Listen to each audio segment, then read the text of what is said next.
இந்த தெய்வங்கள் உங்களோட இருந்து இந்த 5வது வாரத்துல என்ன பண்ணணும் அப்படின்னா, சுவாமிக்கு வில்வத்தை வாங்கி கொடுங்கள். வில்வ மாலையா தொடுத்து போடுங்க. கல்யாணம் ஆகாத வாழ்க்கு சுவாமி சிவனுக்கு வில்வ மாலை போடுங்க. அங்க பெருமாளுக்கு துளசி மாலை போடுங்க.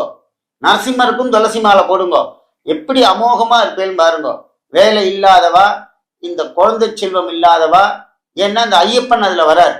அந்த சோமவாரத்தை தரிசனம் பண்ணேன்னா அரியும் சிவனும் ஒன்றாக இருக்கிறதுனால இந்த சோமவாரத்துல போய் குழந்தை பிறக்காதவெல்லாம் சிவபெருமானை தரிசனம் செய்யுங்கள். சிவா விஷ்ணு ஆலயம் போகணும். முடிஞ்ச அளவுக்கு நிறைய ஊர்ல இருக்கு. சிவன் கோயிலும் பெருமாக்களும் ஒன்றா இருக்கிறது. அங்க நரசிம்மரும் இருப்பார். சுவாமி நரசிம்மரை காணோம் அப்படின்னா சக்கரத்தாழ்வார் பின்னாடி இருப்பார். சிவாலயத்தில் நிறைய இருக்கும். சிவா விஷ்ணு ஆலயம் அங்க போய் நம்ம பண்ணோம்னு வச்சுக்கலாம். அதுக்கு இன்னும் அமோக விழா. சுவாமி எங்க ஊர்ல அது மாதிரி இல்ல, தனித்தனியா இருக்கு. தனித்தனியா போய் தரிசனம் பண்ணிடுவோம்.